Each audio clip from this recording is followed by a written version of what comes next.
Welcome to my channel. ഇന്ന് നമ്മളിവിടെ ഒരു ചെറിയൊരു ട്യൂട്ടോറിയൽ വീഡിയോ ആണ് ചെയ്യാൻ പോകുന്നത്. ഒരു ഗ്രേപ്പിനെ റിയലിസ്റ്റിക് ആയിട്ട് നമുക്ക് വരയ്ക്കാൻ നോക്കാം. ഒരു സ്കെച്ച് ബുക്കാണ് ആദ്യം വേണ്ടത്, പിന്നെ കുറച്ച് ബ്രഷസ്, പിന്നെ ഞാൻ ബ്രഷിൻ്റെ 12 ഷെയ്ഡ്സിൻ്റെ ഒരു ഗോഷി കളേഴ്സാണ് യൂസ് ചെയ്യുന്നത്. ഇത് വെച്ച് നമുക്ക് ഗ്രേപ്പ് കളർ ചെയ്യാൻ സ്റ്റാർട്ട് ചെയ്യാം.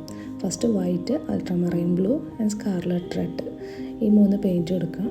എന്നിട്ട് ബ്ലൂവും റെഡും മിക്സ് ചെയ്ത് ഫസ്റ്റ് വന്ന് ഗ്രേപ്പിൻ്റെ ബോർഡർ നമ്മൾ ഇങ്ങനെ റൗണ്ടായിട്ട് കളർ ചെയ്തെടുക്കാം.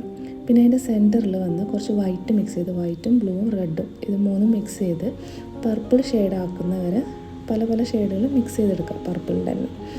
അത് കഴിഞ്ഞ് നമ്മൾ അത് ബ്ലെൻഡ് ചെയ്ത് കൊടുക്കുക. പിന്നെ ഒരു സൈഡിൽ ലൈറ്റ് വരുന്ന സൈഡിൽ കുറച്ച് വൈറ്റ് ആഡ് ചെയ്ത് അത് മെല്ലെ ഓരോ ലെയേഴ്സ് ഇങ്ങനെ കയറ്റി കൊണ്ടുവന്ന് ലാസ്റ്റ് ഹൈലൈറ്റ് കൊടുക്കുമ്പോൾ ഈ ഒരു ഫിനിഷിങ് കിട്ടും. ഇതേമാതിരി തന്നെ അടുത്ത ഗ്രേപ്സ് മുഴുവൻ നമ്മൾ ചെയ്തെടുക്കുക. ബോർഡർ കൊടുക്കുക, സെൻറ്ററിൽ കൊടുക്കുക. ഇതേമാതിരി 2-3 ലെയേഴ്സ് ചെയ്ത് കഴിയുമ്പോൾ ഹൈലൈറ്റ് ചെയ്ത് കഴിയുമ്പോൾ ഇതേമാതിരി കിട്ടും നമുക്ക്. ഇപ്പോൾ ഞാൻ ഈ ചെയ്യുന്ന പ്രൊസീജിയർ നിങ്ങൾ നോക്കിക്കഴിഞ്ഞാൽ നിങ്ങൾക്ക് മനസ്സിലാവും എങ്ങനെയാണെന്ന്. ഞാനിപ്പോൾ ചെയ്യുന്നത് സെക്കൻഡ് ലെയറാണ്. ഫസ്റ്റ് ലെയർ നമ്മൾ ഓൾറെഡി ചെയ്തു. അതിൽ നിന്ന് കുറച്ച് വൈറ്റ് ആഡ് ചെയ്തിട്ട് സെക്കൻഡ് ലെയർ ചെയ്യാം. അതേമാതിരി ആ കളറിൽ നിന്ന് തന്നെ ഇത്തിരിയും കൂടി വൈറ്റ് ആഡ് ചെയ്ത് തേർഡ് ലെയർ ചെയ്യാം. അങ്ങനെ ഒരു സൈഡിൽ വൈറ്റും ഒരു സൈഡിൽ അതിൻ്റെ കുറച്ച് ഡാർക്ക് ഷെയ്ഡും ഇതിങ്ങനെ മാറി കൊടുക്കുമ്പോൾ നമ്മൾ ഈ 2D എന്നുള്ളത് മാറി ഒരു 3D എഫക്റ്റ് വരും. അന്നേരം നമുക്കിത് സ്റ്റോപ്പ് ചെയ്യുന്നത്. എന്നിട്ട് ലാസ്റ്റായിട്ട് വൈറ്റ് അടിച്ച് ഒരു ഹൈലൈറ്റ് മാതിരി ചെറുതായിട്ടൊരു വൈറ്റും കൂടി അടിച്ച് കഴിഞ്ഞിട്ടുണ്ടെങ്കിൽ സെയിം ഫിനിഷ് നിങ്ങൾക്ക് കിട്ടും. എല്ലാവരും ട്രൈ ചെയ്ത് നോക്കണം. ഇത് പെയിൻറ്റ് ചെയ്ത് നോക്കാം. ഈസിയാണ്. നമുക്ക് കാണുമ്പോൾ ഒന്നും ഒത്തിരി ബുദ്ധിമുട്ടാണെന്ന് തോന്നുമെങ്കിലും ചെയ്ത് വരുമ്പോൾ അത് ഈസി ആയിരിക്കും.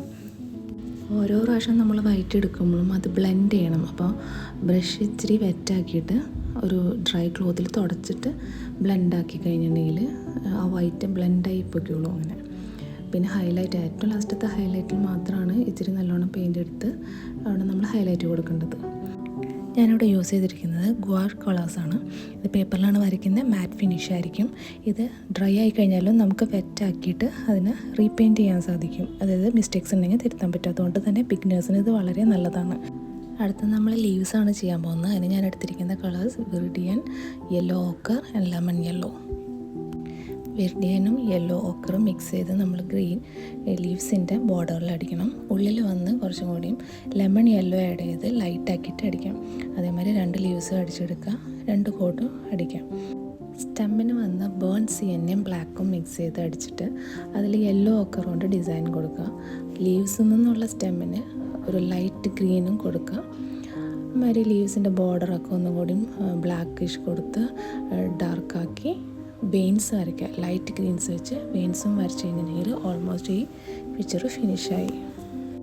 ഈ പെയിൻറ്റിങ് ട്യൂട്ടോറിയൽ നിങ്ങൾക്ക് യൂസ്ഫുൾ ആയിട്ടുണ്ടെങ്കിൽ ഈ ചാനൽ സബ്സ്ക്രൈബ് ചെയ്ത് കൂടിക്കോളൂ. ഇതേമാതിരി ഒത്തിരി സിമ്പിളായിട്ടുള്ള ഈസി ആയിട്ടുള്ള ട്യൂട്ടോറിയൽ ഇനി ഇടുന്നതായിരിക്കും. Thank you for watching and have A nice day.